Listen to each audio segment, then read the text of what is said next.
everyone, it's Amol Shah, and welcome to Trailblazers. On this podcast, I dive deep into the journeys of trailblazing South Asians, sharing the stories of the leaders and dreamers lighting the way across the South Asian diaspora. Before I jump into today's episode, I want to spend a second and tell you guys about the newly launched Trailblazers Agency and Expert Network. At South Asian Trailblazers, we've long been dedicated to elevating and convening extraordinary leaders through our media platform and our community-wide events. Our agency and expert network is simply the next step toward fulfilling that mission. We're forging impactful collaborations between exceptional leaders and visionary organizations.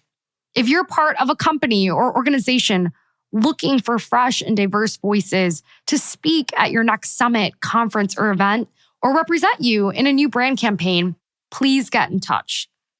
If you're looking for someone to offer you expertise on a project that you're working on, reach out and we can plug you into our expert network of trailblazers across industries.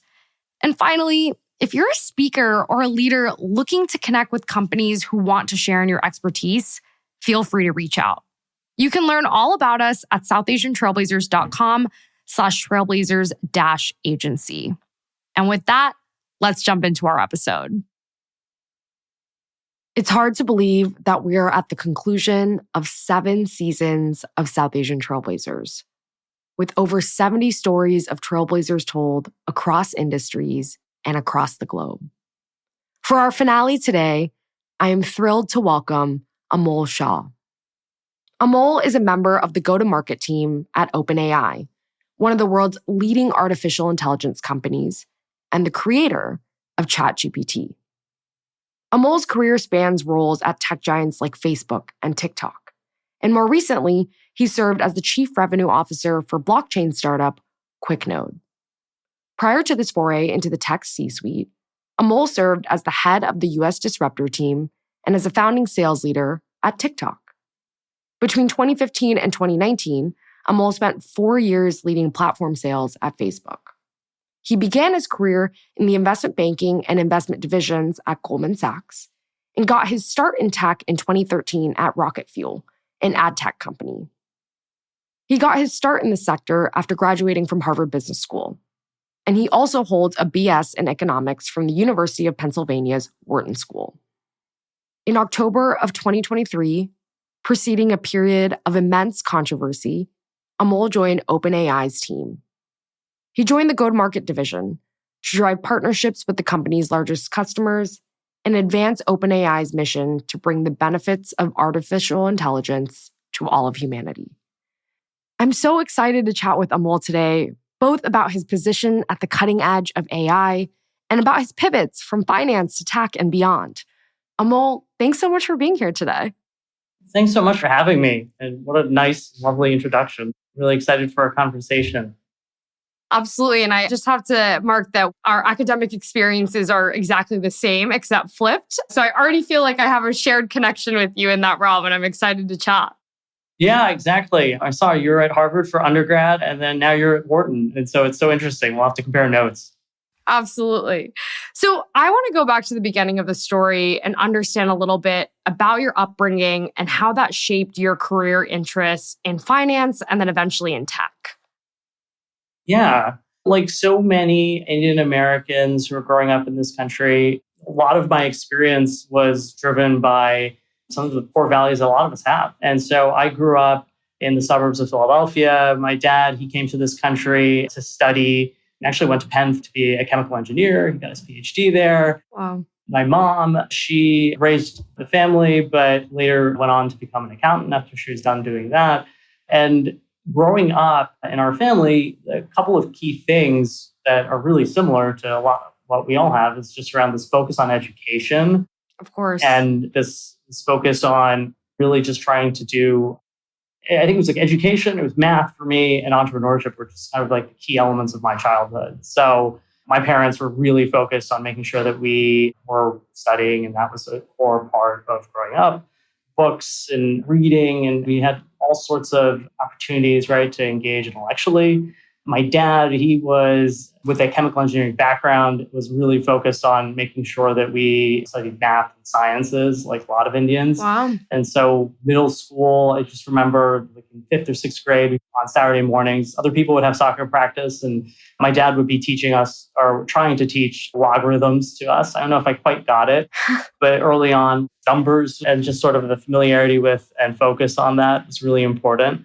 And then for me, this entrepreneurial element, I think a lot of Indians have that. And so my parents and my grandparents, they all went and pursued entrepreneurial paths. So this idea and this notion around being able to not just work for others, but around being able to take advantage of opportunities and being entrepreneurial was something that was just part of our culture. For me, it manifested early on in terms of just my first sales experience. I was going door to door selling magazines for one of our middle school subscription drives. And that was probably, I think I got like an award that year just in terms of selling like the most number of magazines. And that was for me, my first sales experience. And I really just liked that, the experience of being able to work really hard and it paying off. So those are some of the sort of key parts for me in terms of growing up. Very cool. Now, eventually you went on to study undergrad at Wharton and then pursued your MBA at Harvard. Can you talk about those early experiences you had in finance at Goldman Sachs and in consulting at McKinsey? I mean, as a lot of us know, many students often get ushered into those industries and they offer this level of optionality. But what aspects about these roles did you find most appealing and the least appealing? And what prompted your eventual shift towards the tech industry? Sure. So I went to Wharton. It was a great place in terms of combining just this math focus and entrepreneurship. And at the time, a lot of my classmates and smartest folks were going to work in the investment banks. And that was a really popular path that a lot of folks were pursuing. Absolutely. And so early on, that was where I was really, really focused. And so I went to Wall Street and went to Goldman. Goldman was just a great foundational experience. It was a place in terms of where you could really quickly learn how to pick apart the drivers of value for a company. It was really a great environment in terms of just working with intensity and then also just learning some of these sort of foundational elements around how to approach the capital markets, how to quickly get up to speed in terms of a company, in terms of trends in an industry. And those are some of the sort of key takeaways that I took that stayed with me throughout the rest of my professional career. Wow. I started my career in finance, and I do understand the ways in which it can just set you up for success by teaching you those early fundamentals. So I'm curious, having had those experiences early on, you ended up going on to pursue your MBA at Harvard. Can you talk to me a little bit about your early experiences in finance and consulting and operating and beyond? What aspects did you find most and least appealing? What eventually prompted your shift towards the tech sector? Yeah. So my first operating role was really formative because I just recognized that when you are in finance, I think you get a good fundamental skill set in terms of being able to take apart the drivers of company value. But when you're in an operating role, you have a lot more a way of actually being involved in the business. You can impact an entire organization. And that's really satisfying. And so I spent a little bit of time before business school in an operating company. That really kind of had an effect on me. I recognized I wanted to do that full time. There was also this big tech boom, which was starting to take shape. So this is around 2010. And so I knew I wanted to go back and focus on technology and use business school as a way then to make that move. Those were kind of the key elements for me in terms of why I wanted to go from working in finance to something which is more of an operating role. And I use business school as an opportunity both to go to grad school, because a lot of Indian parents think it's really important to have a graduate degree, build up a network, talk to other people, and build up more relationships in technology versus just the world of finance that I was in. Absolutely. And so those are a little bit in terms of just the drivers of my thinking at the time. As someone who is pursuing her MBA today, certainly, at least in part at the behest of her parents, I can relate to a lot of what you're saying. But to me, it really does sound like business school set the foundation for your pivot into tech. I wonder if you can share a little bit about what it was like getting your start in the sector at an ad tech company like RocketFuel, and then eventually being party to some of the biggest tech companies in the world like Facebook and TikTok. Yeah. So tech companies were the big thing. And what I noticed was so many of these places were driven by advertising. So around this time, right, you started to have the rise of Google. Facebook had just gone public and they were starting to make waves with their dominance in the area of mobile. The field of marketing, and if you think about how so many of these companies are advertising driven, was also moving towards a place where there was much more of a premium that was placed on measurement. And so the math part of me just got excited just thinking about that and the potential to apply technology in different ways where you could then start to drive real value. And so this whole industry called ad tech started to be created. So I joined this company called RocketFuel. And RocketFuel was my first artificial intelligence company. And Oh, wow. They had challenges. Yeah. They were starting to apply AI to the field of advertising, more desktop focused. And it was an interesting entry point into this space.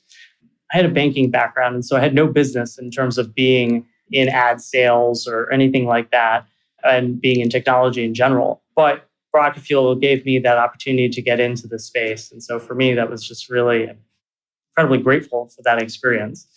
Their business was challenged. I started to see the rise of Facebook. They started to really drive their dominance in the area of mobile. And mobile was really this big technological disruption and wave. And I saw some of the most innovation that was coming from Facebook. They had a depth of talent that was there. I knew I wanted to join. So at Facebook, I joined around 2015. And that was my first actual sales role that I had to date. Very cool. Now, as you said, it was your first sales role to date, and it involved covering the world's largest e-commerce and marketplace companies.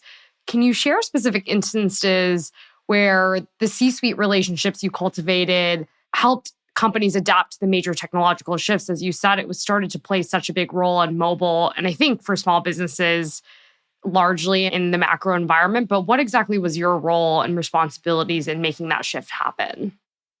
Sure. So at the time, so many of these e-commerce companies were starting to also look at mobile as this big potential threat, but also opportunity for them in terms of the growth of their business. Mobile presented its own set of challenges in terms of how do you actually measure? Can it actually drive value? If you recall, at the time of Facebook's IPO, it ended up actually crashing because their advertising business wasn't quite mature, right? And so it was a challenge for a lot of these marketers, for a lot of these companies to actually prove out that mobile could be a driver for their business growth. And so Facebook at the time was this challenger player, this upstart that needed to work with some of these companies to help prove out the business case for how mobile could drive their value, specifically through Facebook. There are a couple of things that I really took away from working with these companies. So these were big engineering-led organizations. The part of the business I was in was focused on this API connection from these companies to the Facebook platform. So it involved a lot of engineering teams on both sides. It was fairly technical. But if you were successful, what you could do was then start to create a new model for how we could work and drive e-commerce. And that model started to be the basis for a lot of the things that Facebook did going forward that enabled them to create all of these different disruptive companies that were able to find new consumers with the platform. And so it was a great experience in terms of being able to be introducing a new tech, trying to create the business case with some of these very sophisticated organizations, and then also ensuring, right, that you can start to drive real business value so that you could start to create more of a replicability in terms of our engagement with companies that ended up becoming more than half of Facebook's business. Absolutely. Now, it's funny because you alluded to Facebook as the challenger and upstart in this space, but a number of years later in 2019, you had joined the new challenger and upstart in this space, which would be TikTok, as a founding leader and head of their US disruptor team. Can you share a little bit about your experience moving from the parent of all social media to working with the new kid on the block? Yeah, it was definitely, I spent almost 4 years at Facebook. And during that time, they had definitely become the incumbent. And it was really fun to join this new challenger, as you described it, right? TikTok at the time was less than 500 people. A Wow. former colleague of mine from Facebook had recently joined TikTok, and so he reached out. So it was on my radar for 6 months or so, and there were definitely a lot of things about it that just really appealed to me. It was described as the one last sunny place on the internet. Its mission, which is to inspire creativity and create joy. There were so many parts of it that were just really appealing, particularly when you started to have a lot of the challenges that Facebook was starting to face when it came to some issues that those platforms were facing at the time. And then you coupled that with there had been other social networks that were trying to establish these businesses, but were failing because they didn't necessarily have the scale and the size. And what immediately just stood out was just sort of how quickly TikTok was growing. And so I forgot the exact stat, but I think that they had grown faster than Instagram, faster than WhatsApp. Wow. And so they had this trajectory that really gave you this sense of conviction in terms of just their ability to actually rival the then dominant platform. And so to be able to join a business that was still so young and to be part of the new kid on the block, just for me, was just one of those opportunities I just didn't give up. Yeah. What were the unique challenges of working at TikTok? I mean, we've seen the rising political backlash against the company. I'm curious what it was like leading the platform in the US as a founding leader of the disruptor team.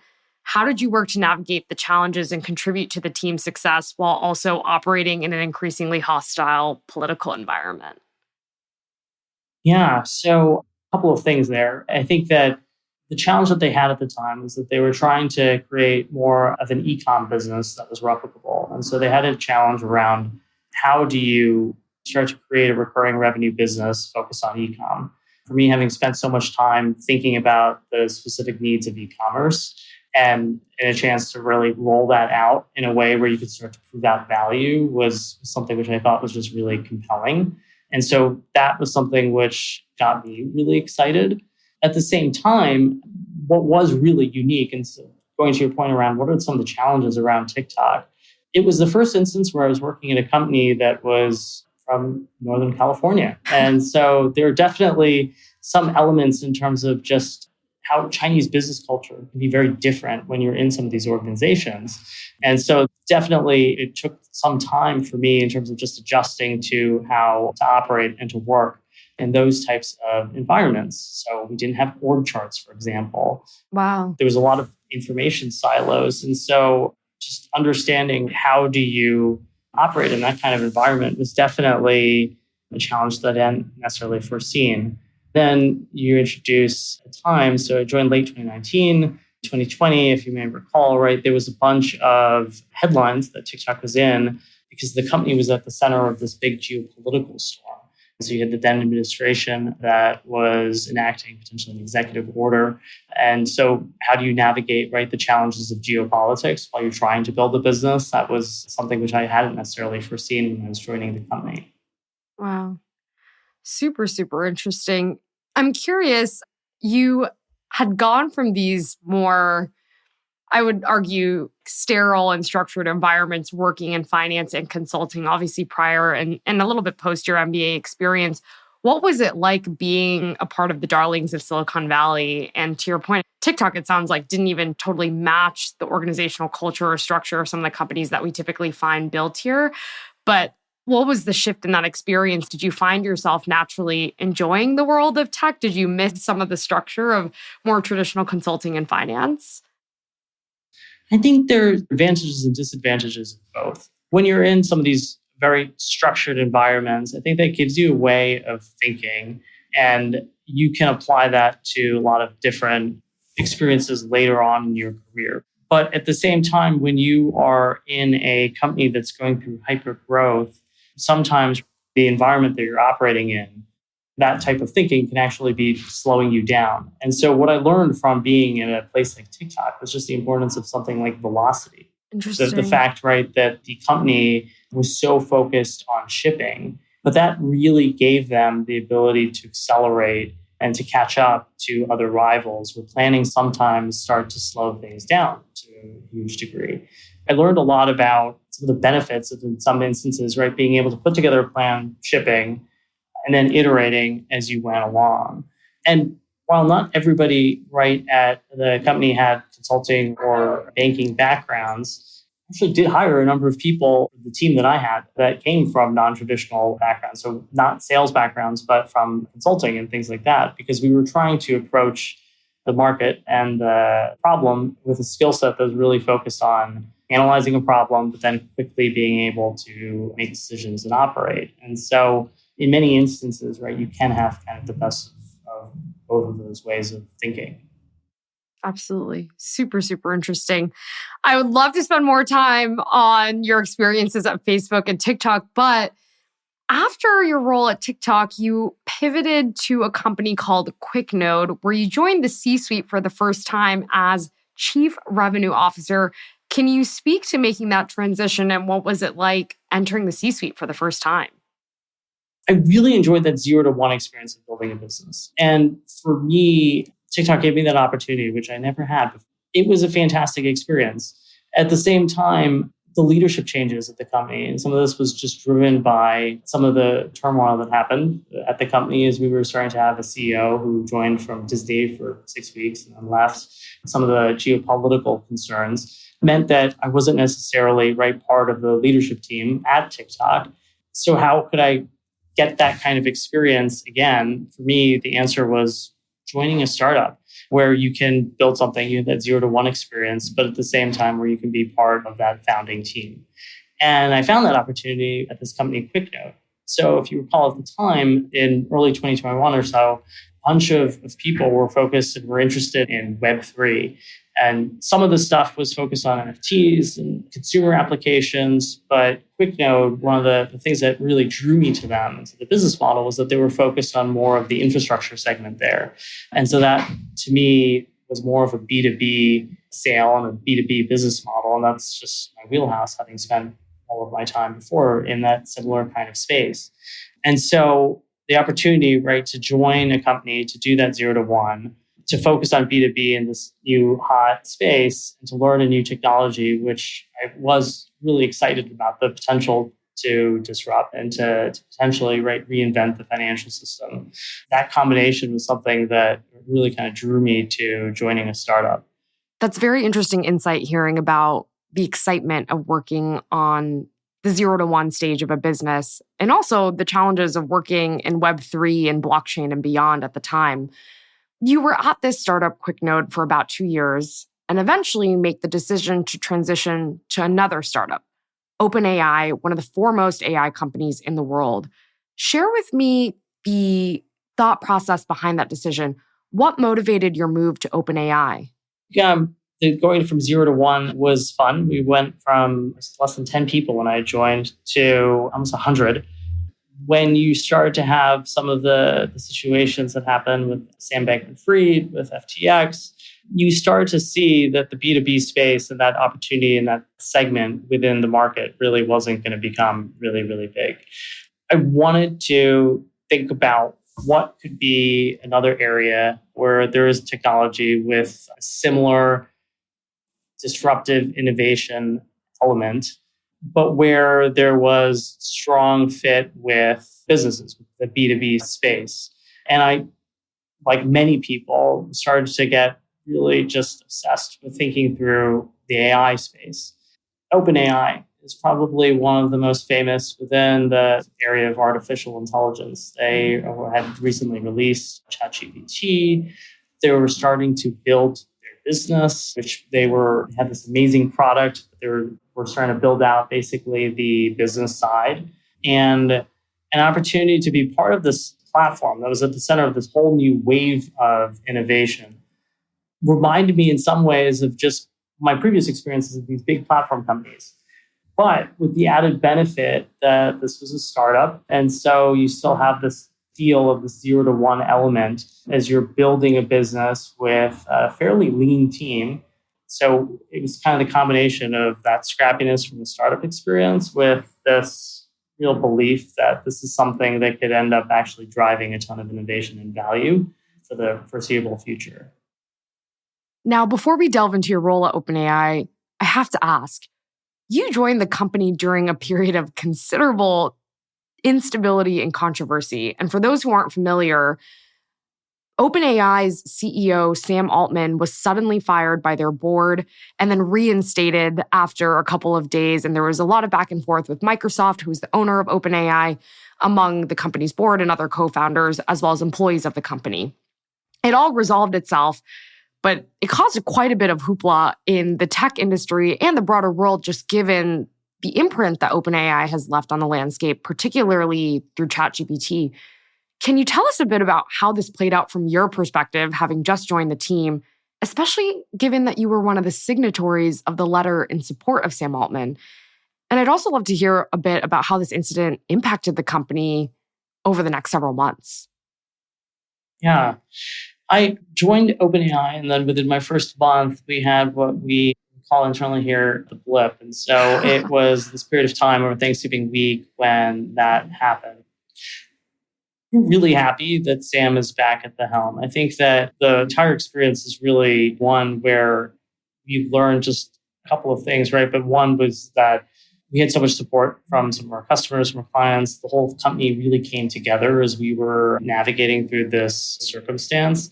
And at the end of the day, I'm thrilled with the outcome, which is that Sam is back at the helm, because I think that he has just this vision and it enables us to be able to better deliver on the ultimate mission, which is trying to enable and bring the benefits of AI to all of humanity.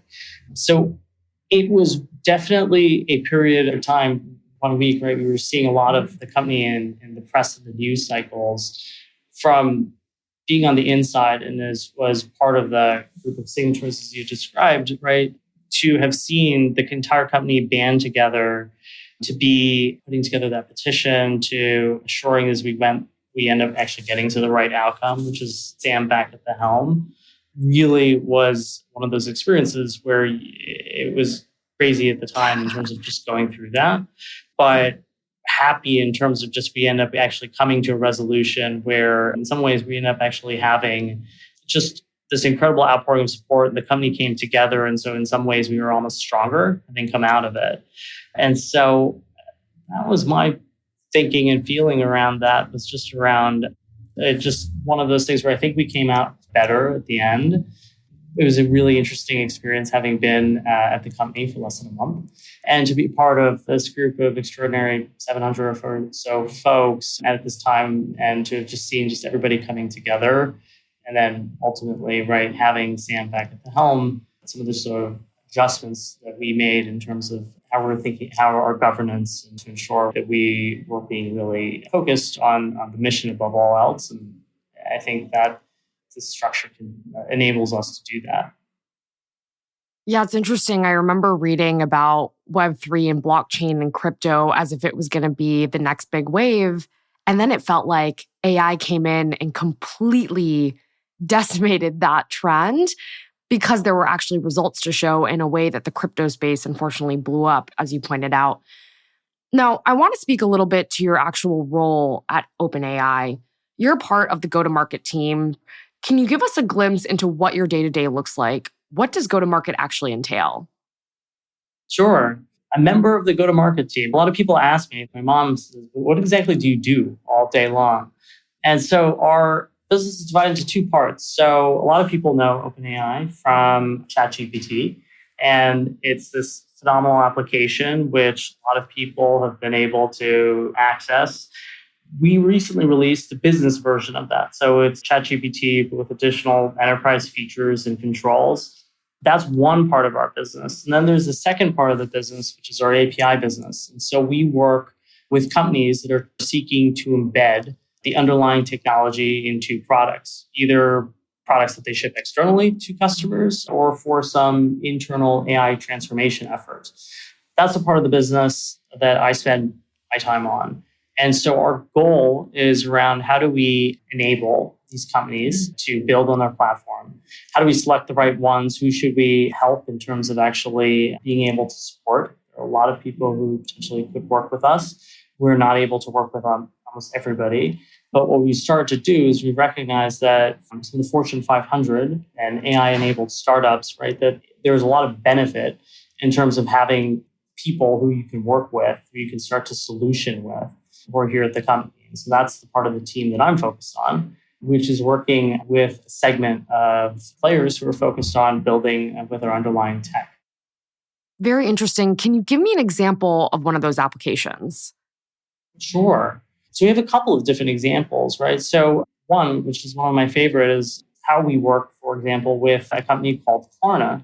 I'll work with Klarna. It's a CEO who was just really interested in trying to ensure that we are enabling and using AI across their business. And so what does that actually mean? Well, a couple of different use cases. So one, how do you ensure that people who are working at the company, knowledge workers, have access to ChatGPT, which can drive huge gains in terms of productivity? And so that's one big piece of what we're doing with them. There's a second piece, which is really focused on how do you enable people to scale customer service applications. And so there's a lot of instances when you're working with a company where it might not necessarily be super efficient in terms of just having to interact and work with a human. Say that you have a simple question. In a lot of instances, right, if you go through those click down buttons, it's not a great experience. And so instead, wouldn't it be so much more efficient if you could actually just type in a request that actually understands and intuits what you are actually after? And if you can improve the customer experience, you can actually make things easier for your customers. You can make things better in terms of actually faster delivery of the right insights or answers, right, to them. And then for the people who they actually do need to speak to a human being, right, then you're actually directing the most high value, the most complex initiatives. And so there you end up actually being more efficient in terms of your people's time. And the ability to start to now implement AI and some of these business processes is one of those things that I think is just really, really interesting. Absolutely. And so we work closely with them, right, in terms of actually building this out through this multi-stage deployment. But the results of it are ones where it's actually better for customers. It can be better in terms of the overall experience of people, employees in call centers. And at the same time, it can be driving a ton of efficiency for a business who's leaning in terms of being able to think about different use cases for this tech. Sure. And so we try and work with companies where that is the focus, is around how are we actually trying to build this into our business in a way that is innovative or unique or different. You're alluding to the opportunities that emerge from this, which really seem like the cohesion and community that came out of this. I'm curious if you've felt that there are other opportunities and also challenges that have arisen as a product of this corporate governance drama and scandal that took place. Yeah, I think that it definitely was one of these instances where I remember we were getting concerned questions from some customers and clients. And so during that period of time, there was a feeling around, well, what is this going to do if people feel like they're not able to rely on us when we might be foundational to their infrastructure in this space? And so if you are working with companies on production level deployments, and all of a sudden your vendor, if you're not sure that they're going to be there, what happens? You definitely felt the pressure during that time. What really struck me going through that experience, though, was how in so many instances, we actually had customers who were coming together saying they really supported us, that we had actually people who were willing to contract with us that exact week. And so that I think Sam had mentioned that we didn't lose a single customer during this period of time. And so afterwards, it felt really much like business as usual in that we were able to come out stronger. I think that it did raise some questions in terms of just during that period of time of uncertainty, but the fact that we were able to resolve it so quickly and the fact that we really came together as a company to ensure that we were supporting our customers above all else during this period of time, I think showed the commitment that we really have to the business, right, and to our partners who are building using our underlying tech. And so coming out of it, I felt like we ended up being stronger in a lot of ways. And so far, the partners have been really supportive. Yeah. I want to double click on something you just mentioned about the initial concern because you are so foundational in the lives of some of your customers. And I think with a technology like ChatGPT, we see that at an even more widespread level. I use ChatGPT practically every day. And I was talking to a friend the other day who said, I thought ChatGPT was down for a second the other day, and I literally didn't know how I was going to get through my task list, which is pretty amazing for a pretty emergent technology to have accomplished and become that foundational in the lives of people every single day. But I am curious what it is like to be a part of the technology that is so foundational. And as we think about it, there's been a lot of concerns that have emerged in terms of people overusing it, misuse, and a variety of other just criticism around AI, broadly speaking. What concrete organizations do you feel OpenAI, your team, and you yourself as a leader are trying to think about to address the skepticism around AI and just ensure that it is a safe technology for humanity to use? I think that with any technology, there are applications that are for good or for bad. And so when the TV came out, right, there were people who were really excited because they could see the moon landing for the first time. But at the same time, people were concerned in terms of it brainwashing their kids and people spending tons of time and then not reading books or things like that. In the same way, there are other technologies that have come out where there is huge potential in terms of advancement, but then people are also thinking about, well, what is the potential harms that can come out? And the rollout of ChatGPT is one where I think we were really measured in terms of just how we think about the deployment of most technology. And so, as one example of this, GPT-4, we end up actually delaying the release of that by almost 6 months because we wanted to ensure that we were thinking about all the safety elements around it. Our red teams had time to do the kinds of tests and safeguards that were in place that we felt really confident about releasing it. So our approach is one where we want to pretty iterative. Like that's baked into our philosophy. We want to make sure that we are engaging with policymakers and we are foremost a research institution. So a lot of how we engage as a company is really around making sure that we have partnerships with academia, with other policymakers, so that we're doing things in a really measured and thoughtful way, giving society time to adjust, and we're incorporating and baking in that feedback as we go through with safety baked into the mission. So that's around the area of AI safety. I think when you think about just some of the elements around it, is ChatGPT being overused or not overused, or just how are we starting to think about that? I think it's in some ways like when pre-Google and post-Google, right? What you're starting to see is a lot of people using it. In some instances, there's going to be adoption for things that you hadn't necessarily thought through in terms of just where people are starting to find use. And so we are studying the behavior of that a lot. It's interesting in terms of how people are able to use this. I think one of the models that has come out is one where it's not a replacement for people. And so the model that we've started to see really kind of see more uptick is around this idea that ChatGPT is a co-pilot for any knowledge worker in their life. And so it helps you with ideation, but at the same time, right, you still need a human element to edit, to change, to adjust, to reshape your thoughts. And so it helps you in terms of, it's not the final product itself. It's not a replacement for humans. In some ways, it's just a way to make you more productive in any sort of activity that you're doing involving your brain. And so that, to me, seems like it's a much more optimistic future where ChatGPT is an enabler in the same way that now people are Googling all the time. Now it can be an enabler as you're creating a presentation, as you're thinking through hypotheses, as you're considering, right, different approaches to looking at a problem. And so that, to me, is a much more optimistic and hopeful view of where we might be going and where the potential of this technology. I appreciate you sharing that because I feel like there is, to your point, always a bit of a doomsday mentality around the newest tech. And I didn't even think about that in the context of television, right? That, yeah, people were worried about all the after effects. And now it's obviously just such a natural part of our lives and our homes to have a TV. And it's curious to see how AI is going to become even more just endemic to our work and technologies that exist in everyday society. Like I said, it's becoming foundational. So I appreciate you sharing that. I do want to take a step back and speak a little bit more to your personal role and identity in this world. On one hand, you are a South Asian man in the world of tech, where it is one of the spaces where our community is generally overrepresented. But I'm sure you've also had experiences being a part of the queer community and also just being someone that is a person of color in this space who's had the experiences of what it's like to navigate the multifaceted parts of your identity.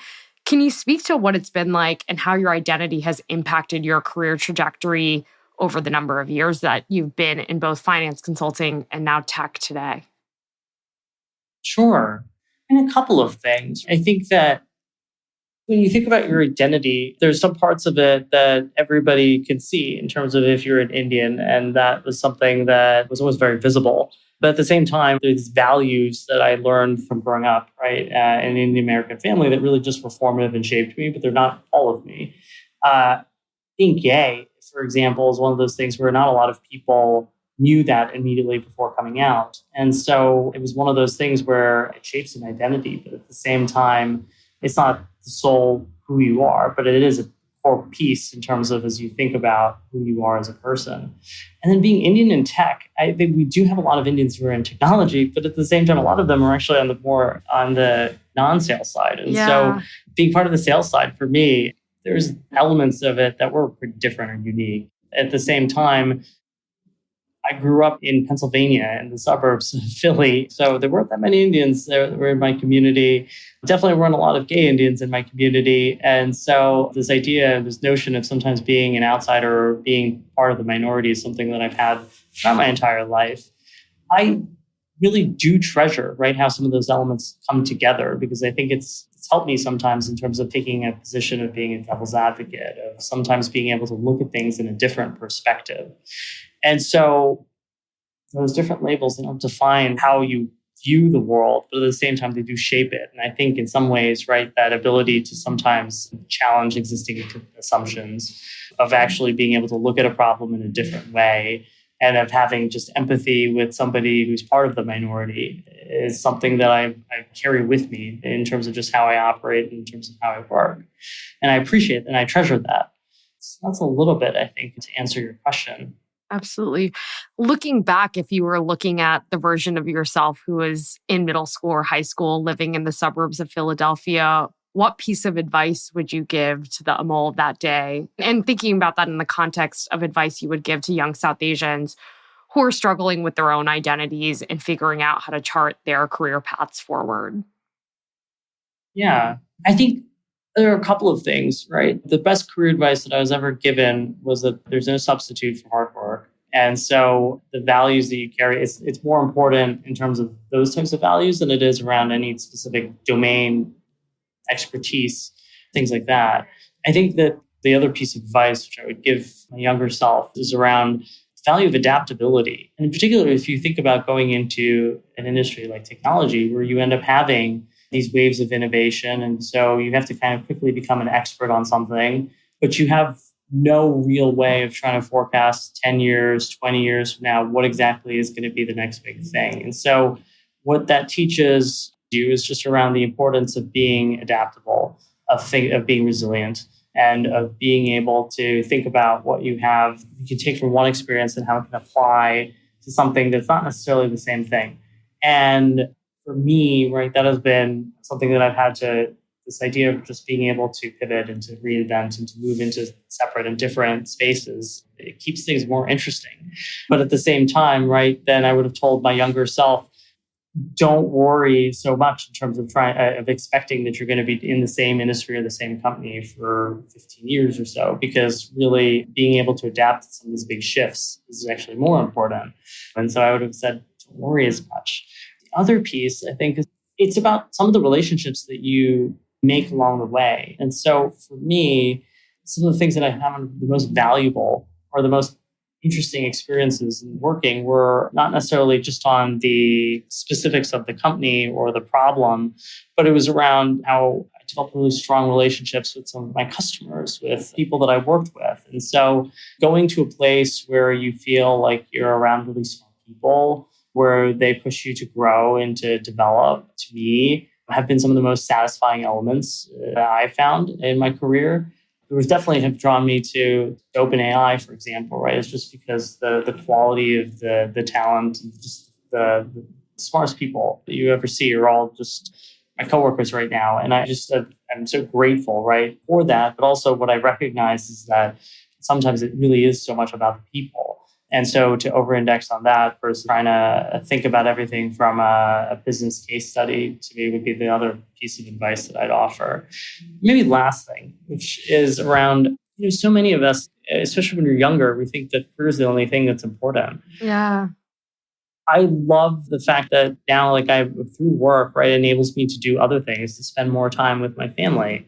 That I have this amazing husband, Jens, who I met when I was in business school, and that we have a life together. And so work is just a component in terms of you work to live. Absolutely. And so I do feel like that's something which is an important part around sometimes thinking about just some of the other elements of your life and just sort of what's really important, right? Family. And that's something which I remember learning from my parents maybe growing up.